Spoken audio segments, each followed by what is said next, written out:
Andy, are you being authentic or are you doing performative vulnerability at me? Oh God, I suppose it's a better question than the "Are you burnt out?" question. I think I'm being more and more authentic. I think at the start, when we started doing this project, I thought I was like, I was really trying to make an effort and be like something I'm not really. But now I feel like, very much more authentic. Yeah. Okay. You? I'm always authentic. I'm real. I'm the real deal, 100% all day long, baby. Well, that's lucky because our guest, Alex Manzi, is very authentic, and that's one of his key themes. And I like the way he said he was a creator coach or coach creator. I think it's a nice little combo there. Yeah. So Alex is a coach, but he is also very much involved in the music industry as a creator. He's done a lot with, was it BBC Radio 1 Extra? Was that the show? Yep, Radio 1 Extra, 5 years. Yeah, so he worked there for a while, and so he's got his fingers in the pies of many people in the music industry, and he works with a lot of, as you'll hear, high profile and highly successful people. And yeah, he's managed to help these people with his coaching philosophy.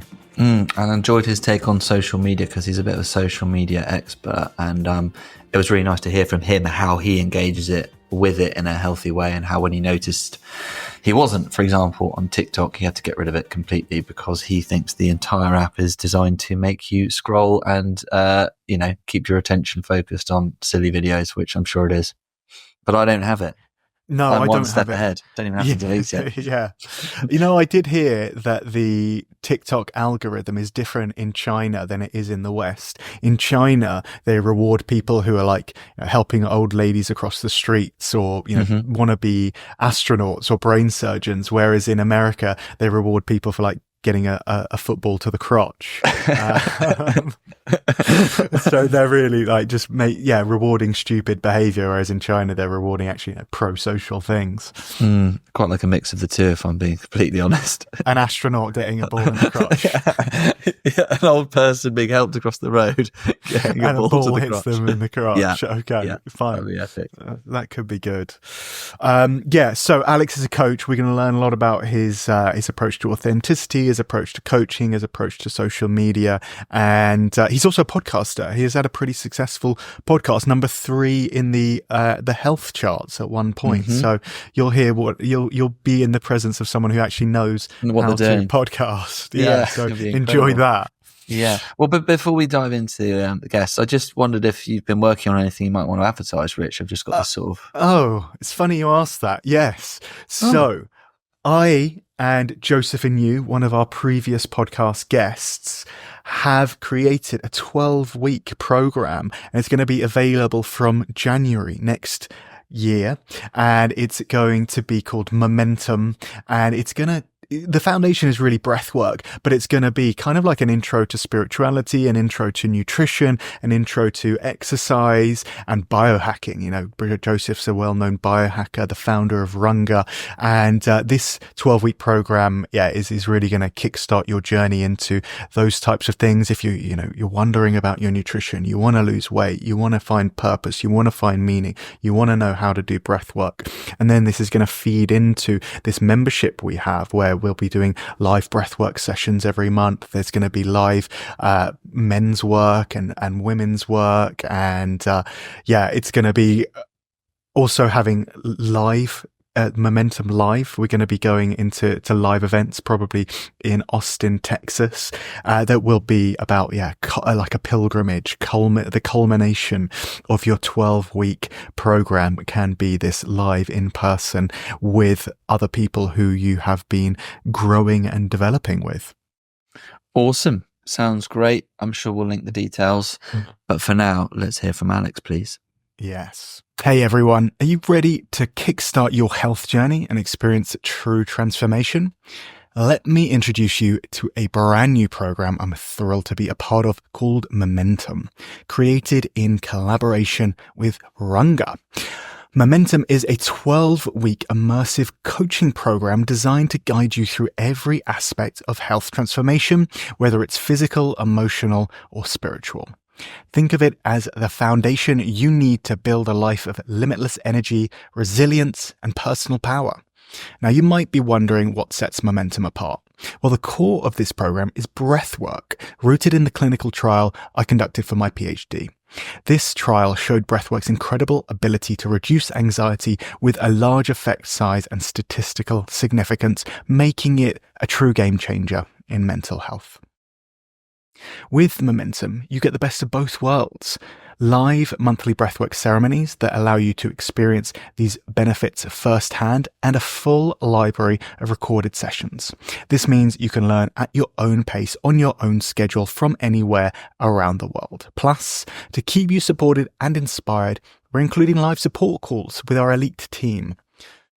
Momentum is about making you the best version of yourself in just 90 days, and Runga's expert coaching is designed to help you achieve exactly that. To get started, visit runga.co and join us in building the foundation for a healthier, more fulfilled you. The world is moving faster than ever. Don't wait to bring your inner world up to speed. Join today by going to runga.co/momentum.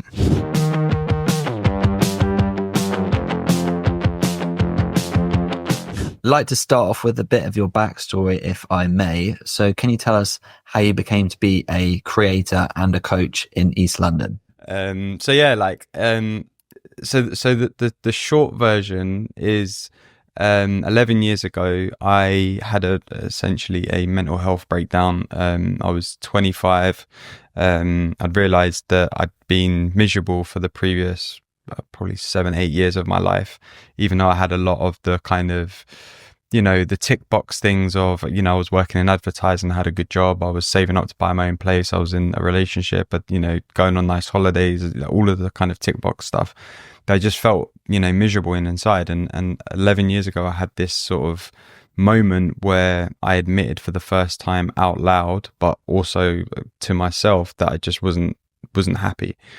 And that kind of set me off on the path of like, well, what does happy mean? Like, if I've got all these things, like, what does being happy mean? If I've got all the things that is supposed to make you happy and I don't feel happy, what's the answer, kind of thing?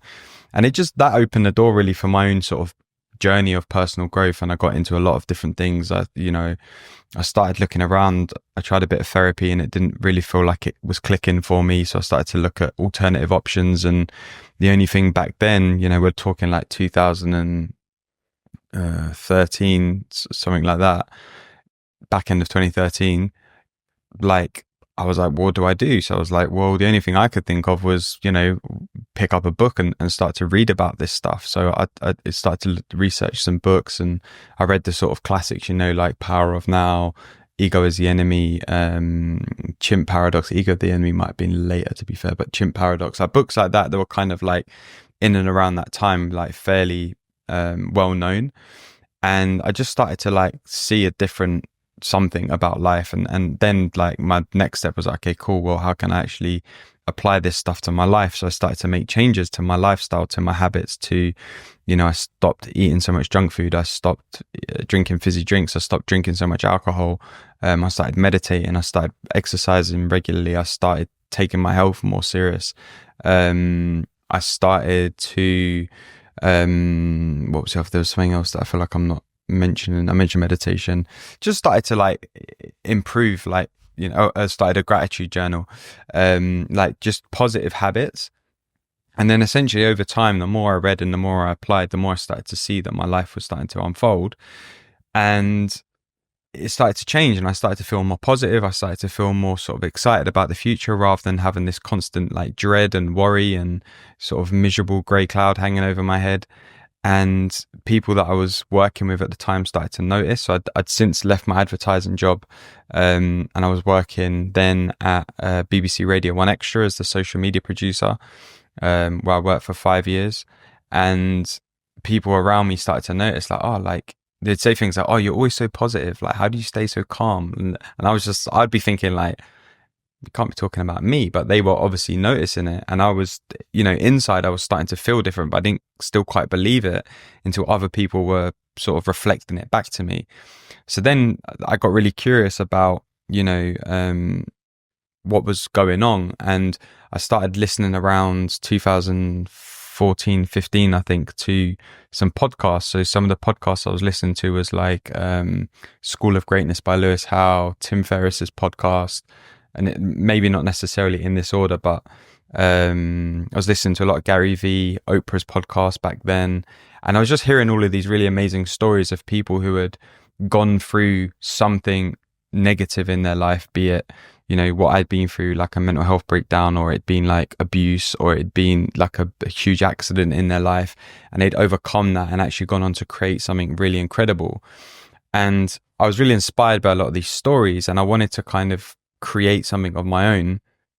And that's essentially what inspired me to start my podcast back in I think back now, end of 2016, early 2017 is when I put the first episodes out.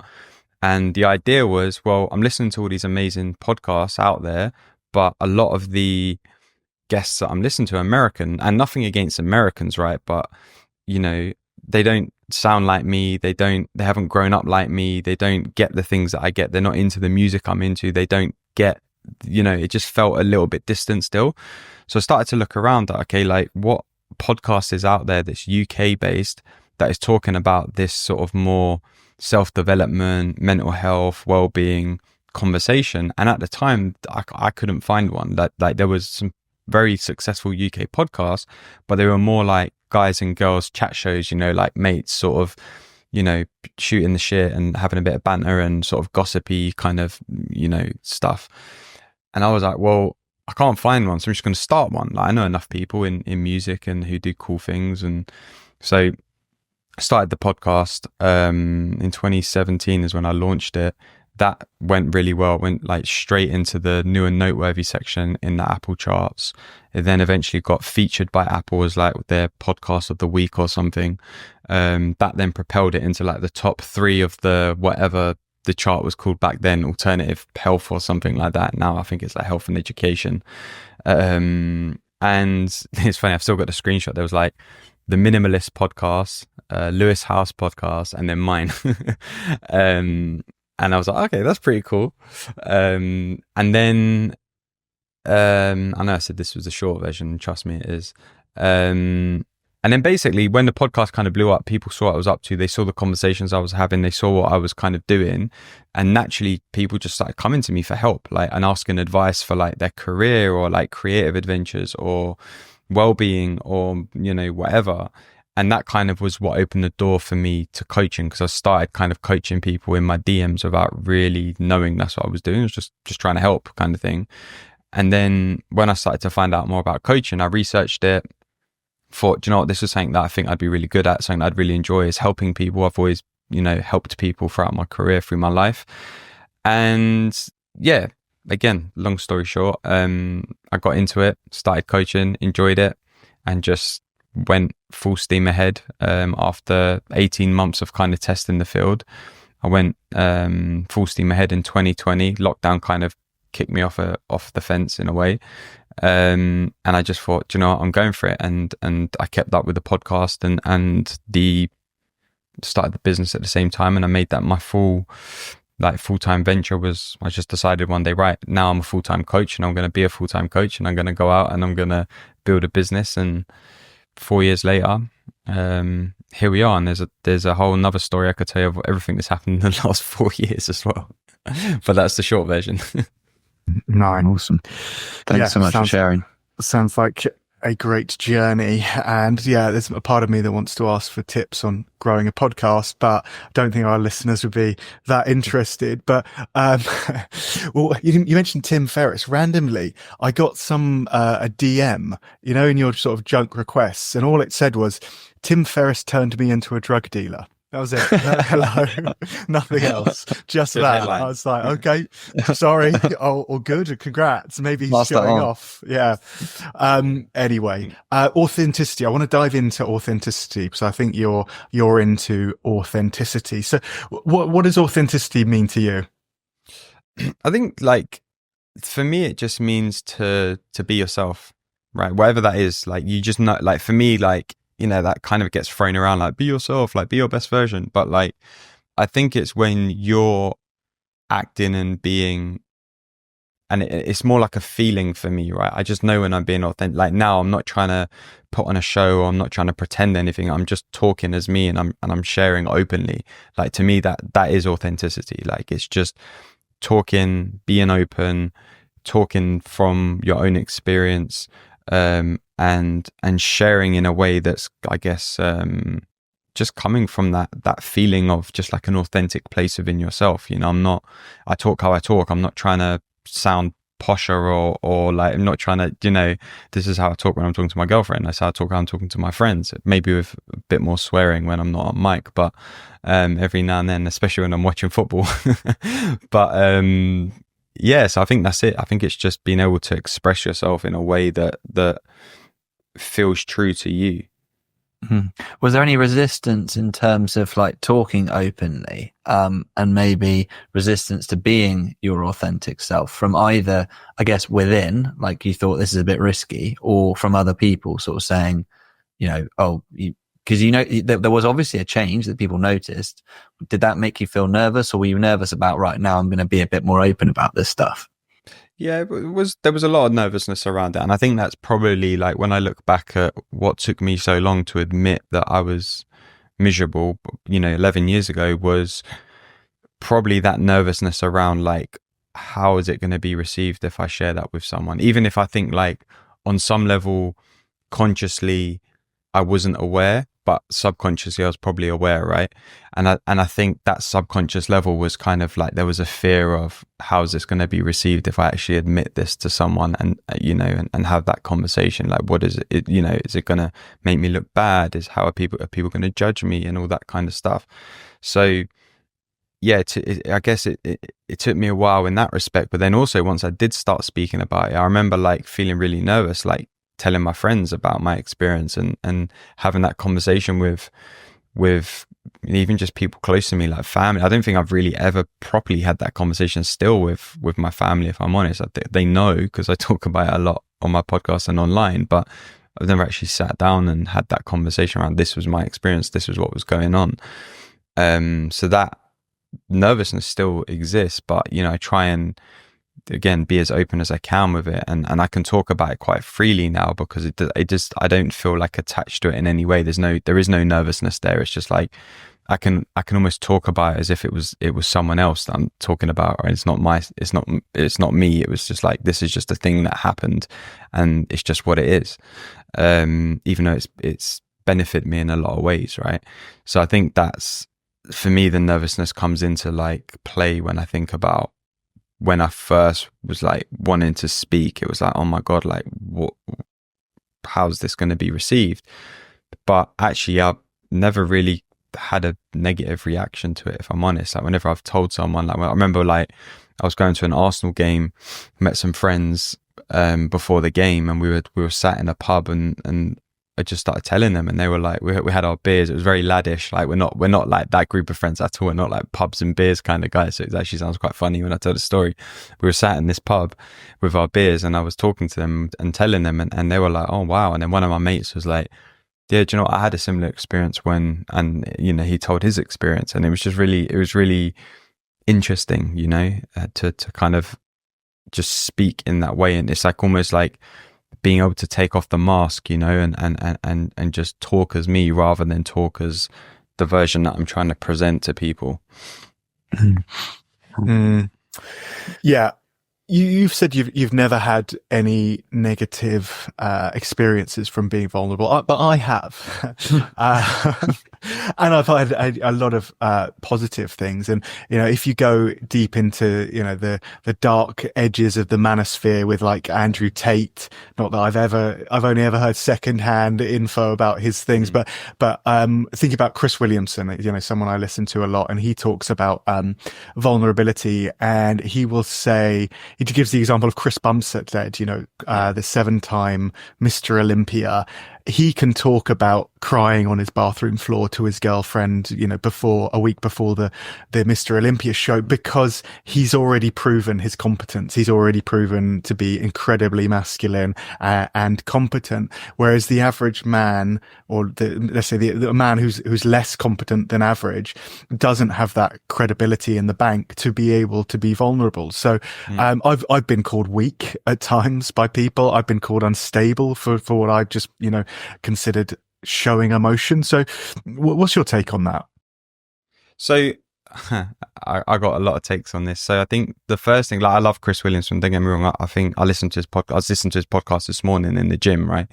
But I think that idea of someone's proved their masculinity, therefore they're able to be vulnerable, is a lot of bullshit, because I think it's very damaging, because I'm not a masculine, like classic masculine dude at all. Like, I fucking cry when I'm watching TV, like, all the time, like, and movies. Like, I get emotional around certain conversations, or even like when I'm just expressing my love to my girlfriend, I get emotional, and it's not a classic masculine trait, right? So I think that's like there's a quite I think that's quite a reach to say, like, because someone's reached, they've been able to show their competency as a masculine man, then they can be vulnerable. I think actually, to me, showing your vulnerability and being vulnerable is what makes you strong as a man. And anyone who has a negative reaction to that, to me, that's more of a reflection of where they're at, not where I'm at. And I have had, I wouldn't say it's necessarily a negative reaction, but I've had, conversations with some people who, again, they might say, oh yeah, but that's like a bit like, oh, you can't cry, you can't do those things. I wouldn't say it's negative, but I just think it's like, well, that just shows me that you're not comfortable crying, because I am, and that's more of a reflection of you than me. Like, I'm good with where I'm at. I'm good with who I am. I'm good with how I show up. I don't have anything to prove. And I think it's when you do have something to prove is when you detach yourself from certain feelings, because they don't fit into the mold of what you're trying, like, it's the mask, right? They don't fit into the mold of what you're trying to prove. So for me, it's actually comes down to be a masculine man, you need to also be able to be in touch with more feminine traits, because that's that exists in us, right? We're not just masculine. Like, this doesn't exist, right? We have masculine energy and feminine energy, and if we're shutting off 50% of that, we're shutting off 50% of ourselves, And I see a lot of men, particularly, some of the clients that I work with, fall into that, trap, so to speak, of just wanting to be masculine men. But actually, when we start to explore the other side, it opens up a whole new world for them, and it's not always comfortable. And that's a lot of people aren't comfortable in those feelings, and I wasn't comfortable in those feelings. I went to an all boys school. I played football my whole life. I've been the captain of the football team. I've been a lad's holidays, but again, not super masculine. Like, I've always been probably like a, you've got like an alpha male, so I guess I've always been like a beta male, right? But still, like, in very masculine environments. Yet when I started to get in touch with the softer side of myself, I started it was difficult, and I started to feel more comfortable within myself, rather than, like, I always had this performative mask on of needing to appear a certain way, etc., etc., etc. Did you know you had to get there as part of your kind of journey, or did you just discover that somewhere along the route? Because it sounds to me like, I think you said 10 years ago was the episode, and it credit to you, by the way, for like trying all these new things and like being proactive about trying to fix it. But did you have any kind of clarity of where you were going and that you would end up in this sort of position, or did you just think, I've got to just try all this stuff?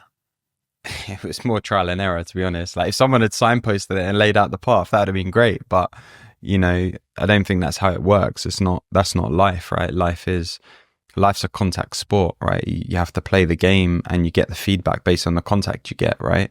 And if you get hit hard, then the next time you have to think about how you approach that same situation and change your approach so you don't get hit as hard, right?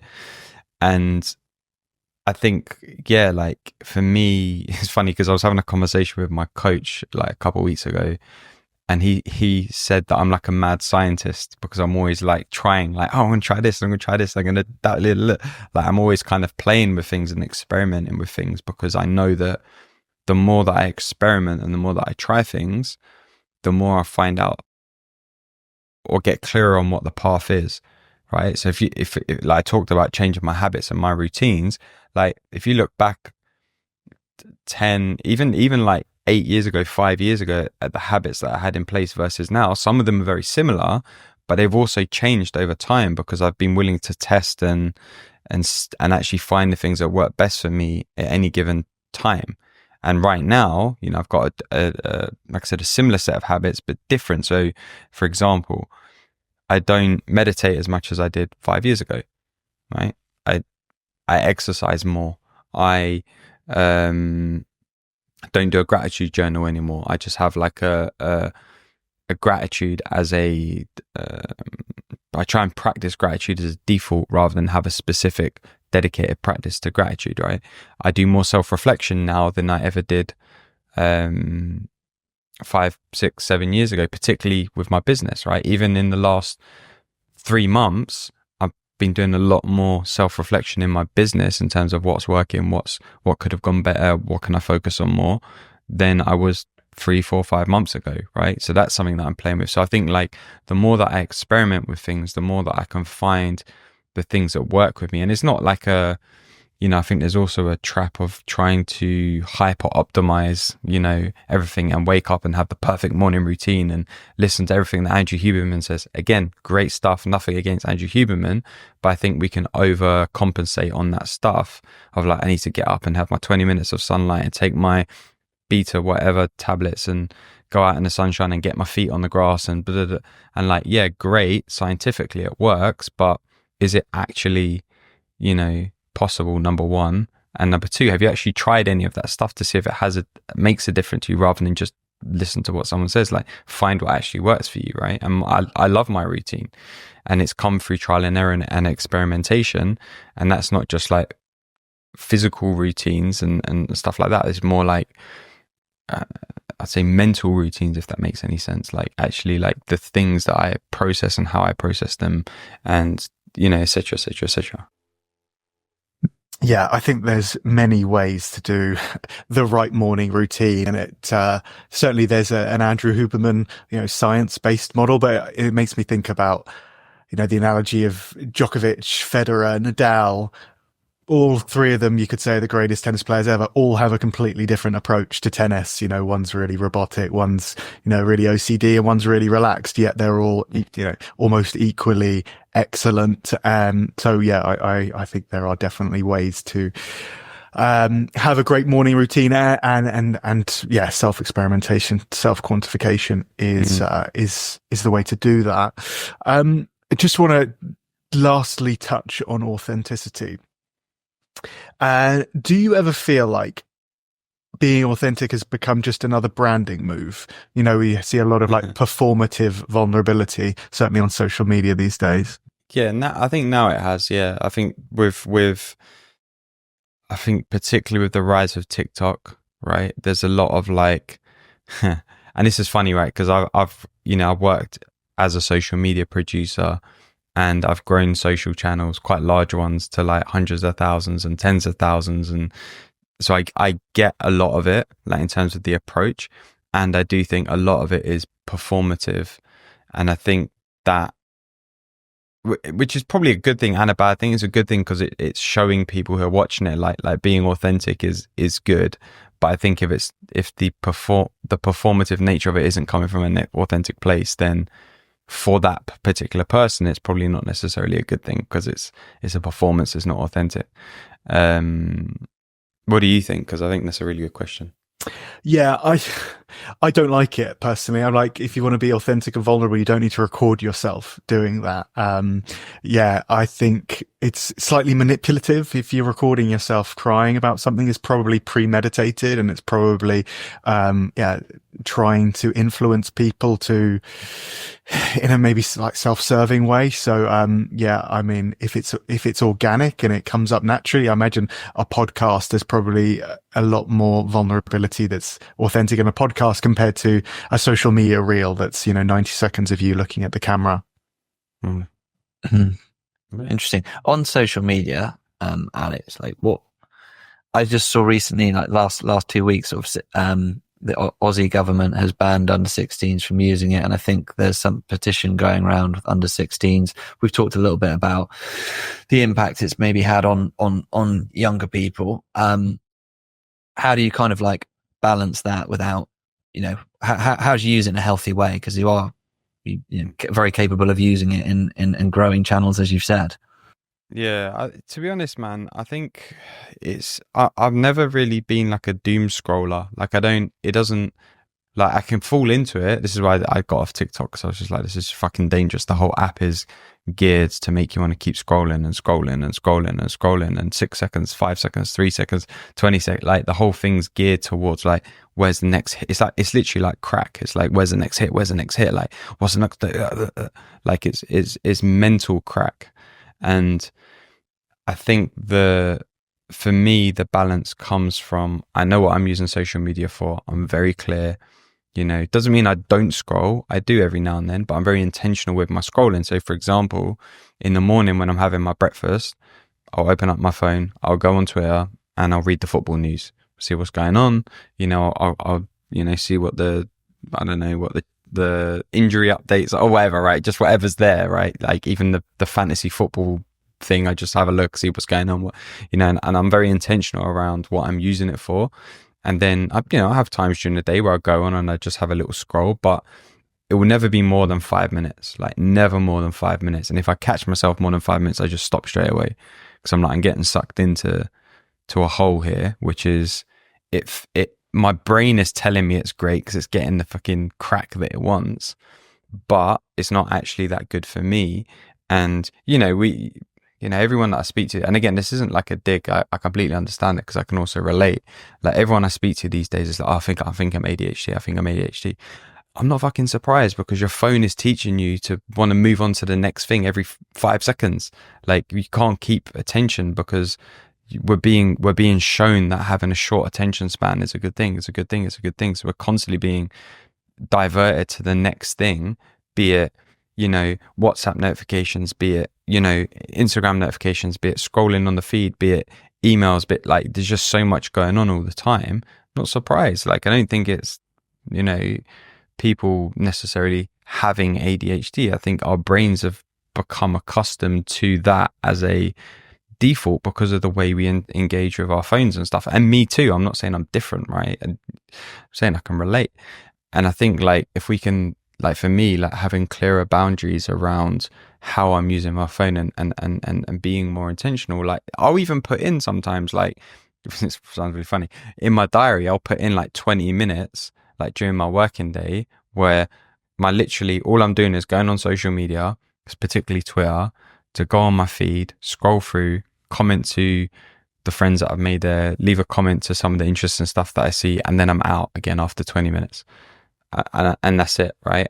And again, I'm very intentional with what I'm using it for, and I'm very aware of not getting sucked into the dopamine overload, of doom scrolling. And people call it doom scrolling, so they know, but it's just like, fucking, can you break the habit,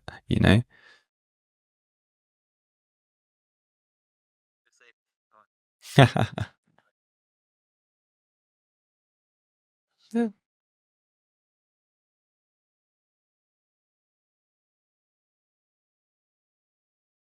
Yeah.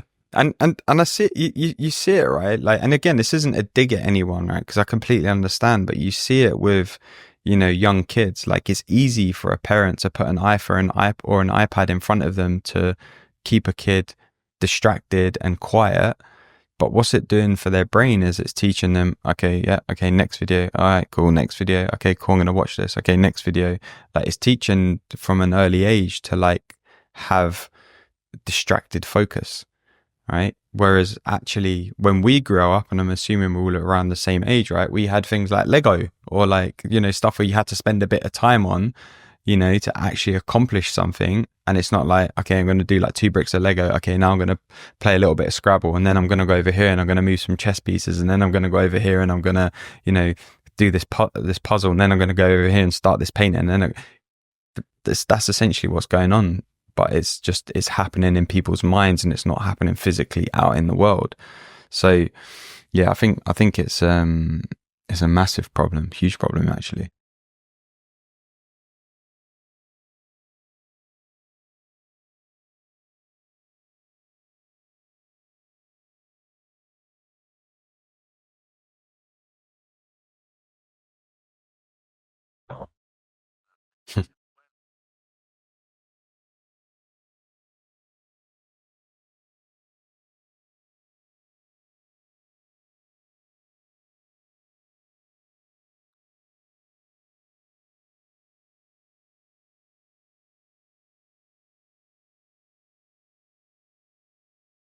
Mm-hmm.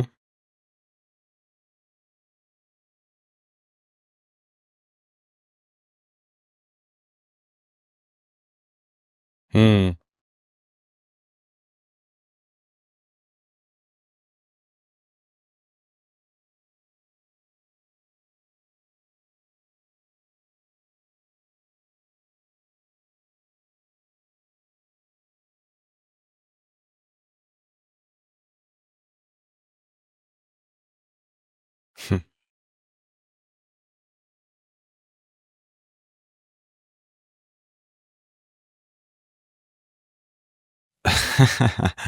It's a great question. I hadn't even really considered it, to be honest.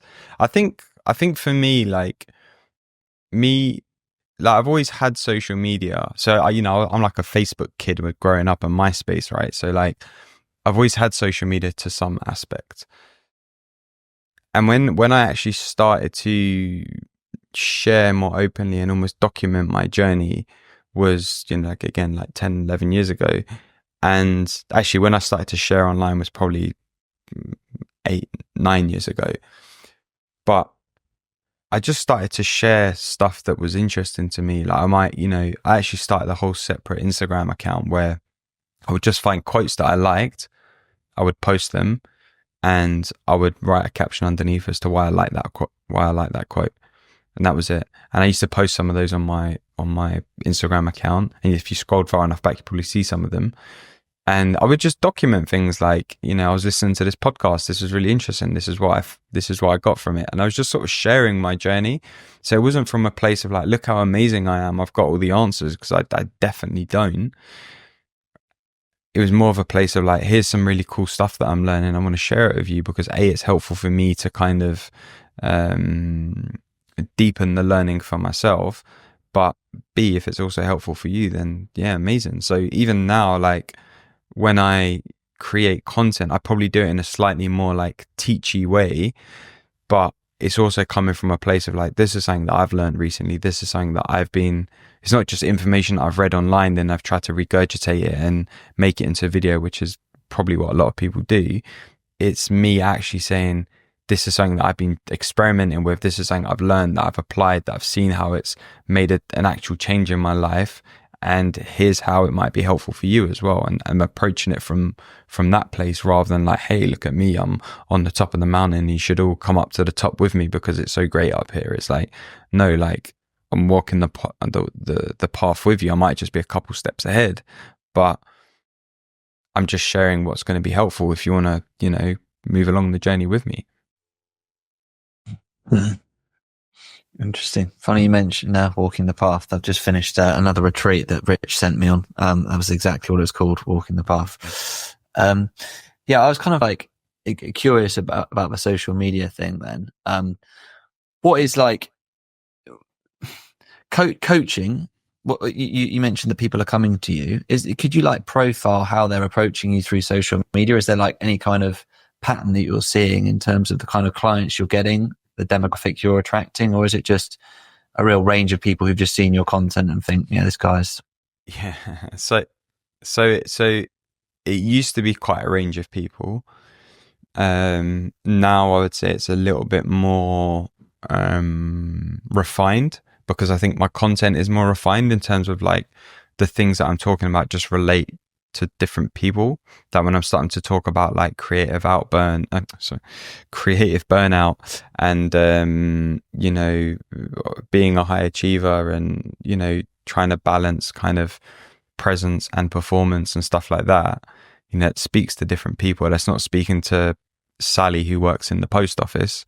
That speaks to someone like, you know, the three of us probably, right? We can probably in some ways relate to those three topics, just even if I've just made them up off the top of my head, right?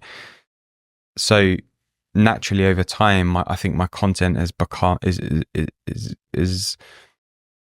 less broad, is probably the best way to put it. I think it was quite broad at the start because also, again, 8-9 years ago, there wasn't really many people talking about this stuff online. You know, I would have so many people messaging me like, oh my God, it's so refreshing to hear a guy talking about this stuff. Like, oh my God, like this, like it was constant. Like, oh my God, like keep up the great work. You're inspiring me every day. And I'm learning this from you. And this is what, you know, all of this kind of stuff. Whereas now you can go on Instagram, and again, it's not a dig at anyone, right? But every Tom, Dick and Harry is out there sharing stuff because just things are just so much more accessible these days. People are creating more content these days. So naturally there's going to be more people sharing, right? So it's not necessarily a bad thing, but I think when it comes to creating content, my strategic hat is, okay, who's the people that I want to speak to with my content, you know? And with that, are they the people that I'd want to work with as a client? Because I'm very particular with who I work with as a client, right? So the two things almost have to marry. And again, I wouldn't say I'm perfect at it. I wouldn't say I've got it nailed on, but, and I'm playing around with different types of content at the minute, but that's how I see it. Is there has to be a little bit of strategy behind it from a business perspective, but also from a perspective of like, who do I want this content to actually help? You know, because I can be helpful for everyone, or I can be really helpful for a certain group of people.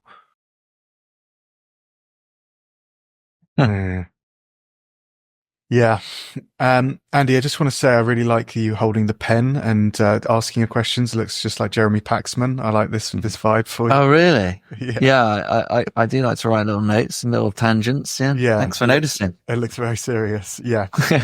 Makes me feel like I'm saying loads of good stuff because you're always writing things down. Alex, do you think growth can be addictive? 100%. 100%. I actually made a podcast episode recently called I can't remember the exact title, but it was like the self-improvement paradox, when getting better makes you feel worse, something like that. Because it was like I started to notice in myself that I got to this place where like I was learning and growing so fast, because I'd been on this journey again for like last 11 years, but particularly in the last 4 years, where I've got more into coaching. I've hired coaches. I've worked one-to-one with coaches. I've gone on retreats. I've been part of group programs. I'm just learning at this incredible rate, and therefore growing at an incredible rate, that what I found was I was always looking for the next like level up, and where I was in my life was never enough, because I was like, okay, well, what's the next thing? What's the next thing? Like when I have the next thing, then, so I was constantly chasing this idea of better and more and growth and etc. And actually, what I found was there's a sweet spot of wanting to grow and be better and achieve more things and perform at a higher level without making where you're at now inadequate to that. So it's like being grateful for where you're at and appreciative of where you're at and seeing the brilliance in where you're at, whilst also knowing that there is more available. So it's not making it like better to keep growing, even though it is a better thing to always grow, right? So this is why it's a paradox. But can you keep growing without making where you're at right now inadequate to the growth that you can have? You know, and for me, that's the sweet spot, because otherwise that addiction becomes another trap of, okay, like I said, it's like the dog with a treat. Where's the next treat? Where's the next treat? Where's the next treat? Where's the next treat? Rather than, oh, actually, I'm really enjoying this treat. Oh, look, there's another one. Okay, cool. I'm really enjoying this one now. Oh, look, there's another one. Rather than chasing the next one all the time. I would also like Rich to answer that question, because you mentioned earlier, Alex, you're a bit of a mad scientist. I think I was picturing Rich when you were describing what you were up to, like trying everything and like going from this to that to this. But I think he's mellowed a lot recently. Rich, what's your take on that? Yeah, I would say that from a sort of early adult age, I would learn that like having some kind of goal was the thing that would get me out of bed, especially when I was, had real problems with depression. So building my body, going to the gym, that was something that really got me out of bed. But then you kind of reach the peak for whatever that is for you. For me, it was like, oh, okay, I can't really add on any muscle, I can't really lose any more body fat, and then I would become depressed again, because it's like, well, I can't keep walking on this path because I can't actually, without going on steroids, get in any better shape. And now that's kind of the same then I switched to CrossFit, and now I've sort of reached my ceiling of my CrossFit capacity. And, I did a competition the other week, and now it's like, oh, I'm quite sad that I don't have a competition to train for. So I think there is definitely that trap of, you want to just be running up the hill. But what happens when you get to the top of the hill? You need to take time to rest. You need to take time to just be still. And there's that thing of like, another Chris Williamson thing, like type A people have a type B problem, type B people have a type A problem. Like the person, the high achievers, they need to learn to just be couch potatoes for like one day a week and just watch movies and chill out. And the people who are couch potatoes need to learn, a few days a week, they need to strive and push themselves and things like that. So I think for me, it's been the challenge of just to rest and stop and not push myself. Mm. So in the self-growth sphere, then it's kind of just taking time to, I guess, analyze what you've just done. Don't like go and do ayahuasca and then next week book yourself into a silent retreat and so on and so forth. It's about taking stock and actually checking in and seeing how you feel after doing whatever phase of your self-growth you've just done. Yeah. What do you think about that, Alex? Yeah, I agree, man. I think integration is important, right? It's like, you can't, like, even athletes, right? They have plenty of rest time. They're not just constantly training. Like they probably train 2 hours a day, like out of a 24-hour day, like probably maximum 4 hours. They're not training 10 hours a day, because they're resting and maintaining so that they can perform at their highest level on the Saturday or whenever I'm thinking about football, obviously, but like others, take athletics, it's the same, right? Usain Bolt probably wasn't training 10 hours a day, and maybe he'll come on here one day and tell you different, right? But he's probably training a few hours, getting his rest in so that the next day he can train as best as he can, get his rest in so he can train the best he can. So when the next athletic meet comes, he can perform as high as he possibly can, which he did on numerous occasions, hence why, broke so many world records and he's still the world record holder, right? And I think that there is merit in, like you said, I can't remember how you said it, like the high performer having like couch potato days. But the trick is like to be able to do it guilt free. Like I love nothing more than a Saturday or a Sunday where my girlfriend goes out, I got that flat to myself, and I can just kick back, play PlayStation, watch some football, and just chill out, and not really have to do anything. But it took me a while to get there from a perspective of not feeling guilty for being productive, right? I would do it, but I'd have this thing in the back of my mind going, yeah, but you could be using this time to like create this thing, or like, what about that podcast that you want to plan? And, you could start writing this, or whatever, right? And now I'm just like, yeah, I can do that, during the week. It's not deep. Like, it's actually more important for me to enjoy what I'm doing right now. I think that's what puts a lot of people off, like the uncompromising influencers, like, well, what's your excuse? And like, what are you doing? It's just like, yeah, all right, that might work for you, but actually a bit of downtime for me is what I need. So I'm interested in, like, you've been a bit of a mad scientist. You've tried all these things. Have you got 3 tips for us that like absolutely non-negotiable, definitely work? and work for everyone? I don't know about everyone. I can tell you what works for me. Yeah, okay, we'll start with that. So for me, what works is get up, first thing, go to the gym, like 4 days a week, go to the gym and have, and again, I'm not 100% great at this, I would say, but have goals for my workouts. I'm not just going to the gym just to like get a workout in. Like I'm actually working towards, like recently I've been working towards like doing 3 sets of 10 pull-ups, for example. So that's just like a goal that I've got in the back of my head. Can I get to there? Can I get to, once I've done that, maybe I'll start trying to do muscle ups or something. So just like having like a goal in mind. So go to the gym, but again, with intention. And for me, first thing is like amazing, because it sort of sets my tone for the day. On top of that, I'm going to throw a really random one in at the end. So secondly, I would say prioritize 8 hours of sleep, 7 to 8 hours of sleep. Like that works. Like I know, so I go to the gym quite early. So I go to the gym at 6 a.m. So I'm up at, my alarm goes off at 5:30, which means I'm in bed most nights at like 9 o'clock. Because by 9:30, I want to be asleep, like read my book and go to sleep. So it's like, get those 7-8 hours in. And there's people out there who will go, yeah, but what about if you got kids? And I get it. So I'm saying this isn't for everyone. This is what works for me. And the third thing is, actually,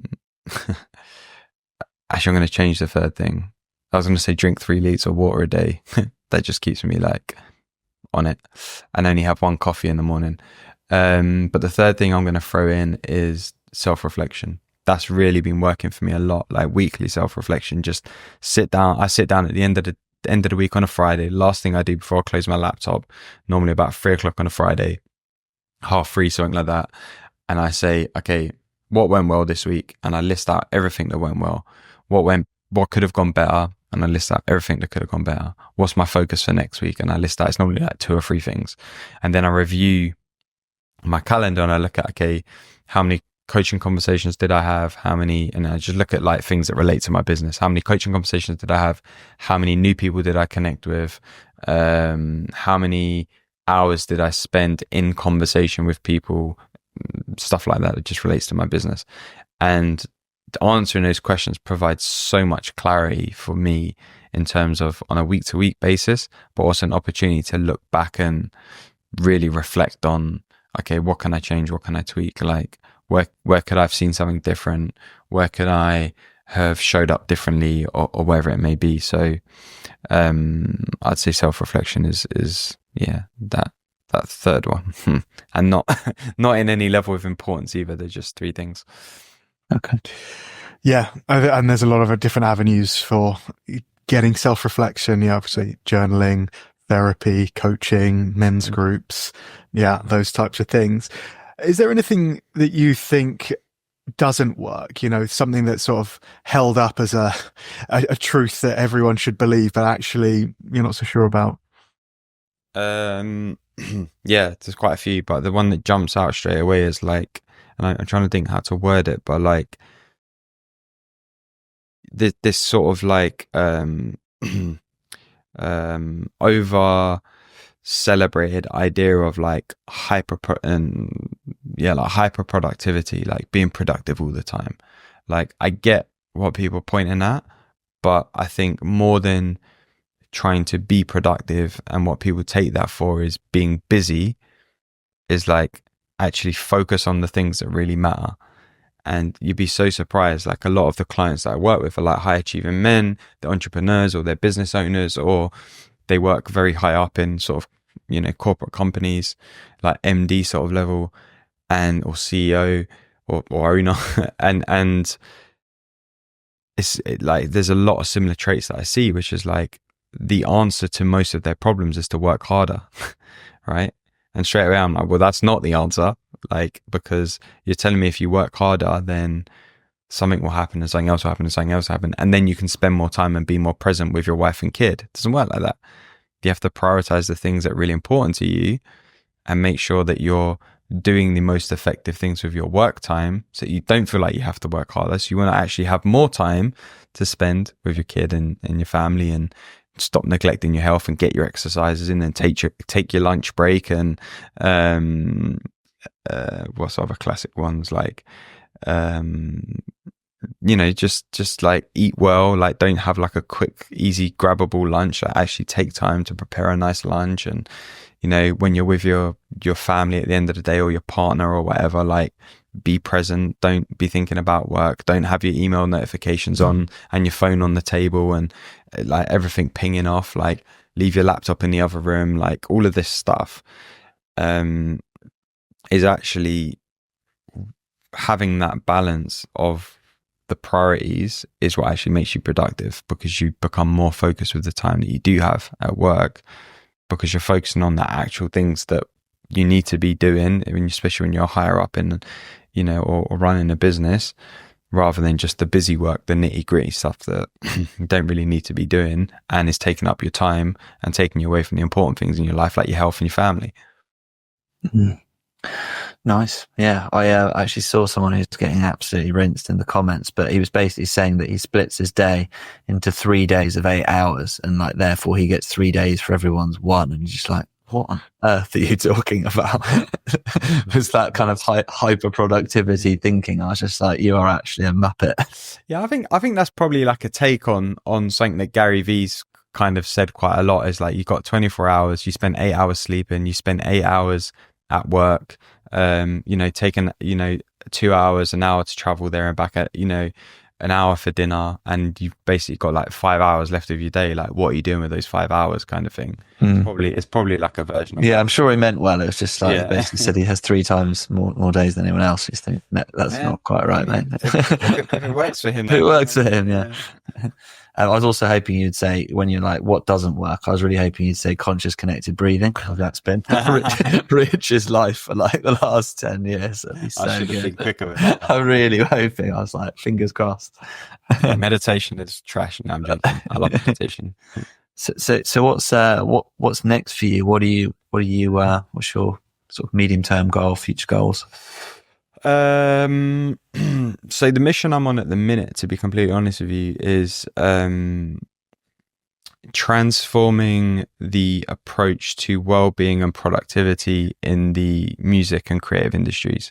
So this is kind of been my mission for a long time, but now I'm actually starting to have more conversations around it.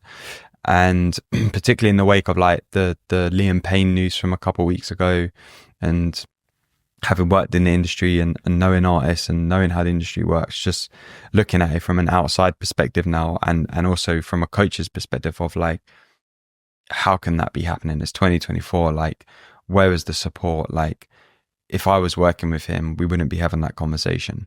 If I'd been working with him, the conversation we would be having is like, oh my God, he's making the best music of his life, because he'd be in the best headspace of his life, because he'd be taking care of the right things and prioritizing the right things. And I want to, change that narrative, eradicate that kind of, the mental health issues, let's say, in those sort of music and creative spaces, because it's rife. And that's a lot of down to pressures and overworking and, not having boundaries, and there's a whole bunch of stuff that's involved. So that's kind of like the long-term mission. And then sort of right in front of me is just continuing doing my one-to-one work. I'm thinking about potentially bringing interviews back for my podcast some point in the new year. So watch this space. And yeah, filling up my retreat, which is happening in June 2025.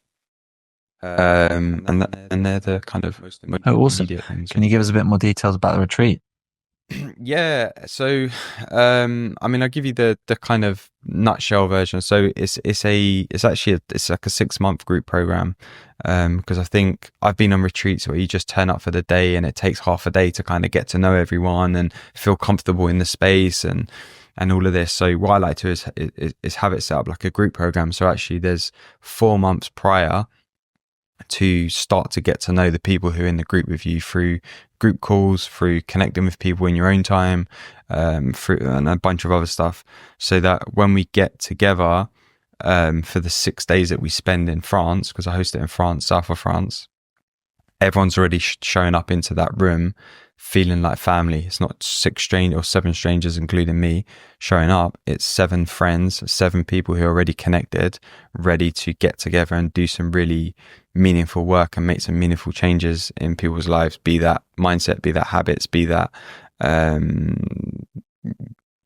changing your belief systems, whatever it is. And it's kind of different every year depending on the group, to be honest. And that's basically it. That's the nutshell version. To be honest, I could talk another hour about it. And where do people find more info about you and your retreats? Best place is either Instagram or Twitter, X, whatever people are calling it these days, at I am Alex Manzi. I've also got a daily email that I send out, which you can find the link to on both of those platforms, which I just share kind of, again, my insights, my learnings, things that are kind of going on in my world with actionable steps and tips to help people kind of become more present, more productive, and less burnt out in their lives and creative endeavors.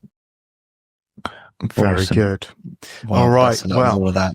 Yeah, absolutely. Best of luck with that. Listener, go check him out. And yeah, thank you very much, Alex. Cheers, Alex. Bye. Pleasure.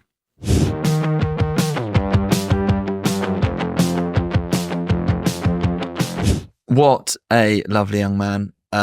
I love the finish of love the end, not because it was the end, but because when he was talking about his wider goal to improve mental health and well-being and wellness in the music industry. And I've watched a couple of documentaries. Obviously we touched on what happened with Liam Payne. He was very passionate about that. And I've watched the Avicii documentary, which I think was quite harrowing to watch. And also obviously Lewis Capaldi in terms of his struggles in that regard. So that really resonated with me. And I think that's such a niche but an amazing kind of aim to have. Yeah, I was thinking about Avicii as well, and I was thinking about this idea that if you're successful and wealthy, you don't have a right to suffer. You don't have a right to be depressed. And it's like, oh, whatever, you've got money, you can just pay your way into whatever you want. And it's obviously not true. Many very successful people, be it professional athletes, actors, musicians, a lot of them struggle with their mental health. And yeah, it really annoys me when people say like, oh, they don't have problems because they've got money, but doesn't seem to be the case. So, we can have empathy for those people as well. And then I also, do you know the Enneagram, Andy? Yes, yeah. I am familiar. Yeah. So there's the Enneagram type 4, which is the romantic. And I think a lot of the type 4s end up being creatives, poets, writers, actors, those types of things. And their whole essence is often quite tinged with pain. The one of the captions for the type 4 is no one will understand the depths of my pain. So I wonder if the depths of that pain is a fuel for these creative aspects. That pain it's on a knife edge. They need to have that pain to be able to create such beautiful things, but that can sometimes tip over into self-sabotage. Well, certainly in creatives, there's the Touched by Fire was a book that my mum always used to like, and it basically talked about the link between creativity and basically bipolar, mental health issues, and the fine line between that. And there are some very famous creatives who've obviously got issues in that regard, and a lot of comics, weirdly. So yeah, almost the opposite of what you'd expect with severe depression. The comic thing, yeah. I can't remember who said it. It was a comic, and it's you say I'm a comedian, and the first question they ask is, okay, which one of your parents was depressed? It's every comedian becomes funny to help their parents, who one or two may have mental health issues, which is quite sad. So there we go. Yeah. Agreed. No, thank you very much, Alex, for his time. I'm sure he has reached a very cool audience in our listeners. Thank you for listening. Where do you find us? We are at Andy Asam on Instagram, at _breath_geek. Although I may be changing it soon. I may finally step into Dr. Breath Geek. What do you think? Dr. Breath Geek. You can't do that. Why not? Okay, fine. I'll get used to it. I'll come back to you with feedback. Okay. Dr. Richard L. Breath Geek. And for your website? richardlblake.com. It's Nice. it's my American website. Same as the English one. It's been a pleasure. Yeah. Thanks, you, listener. Alex, again. Thank you, listener. See you soon. Thank you, Bye-bye. Andy. Bye-bye.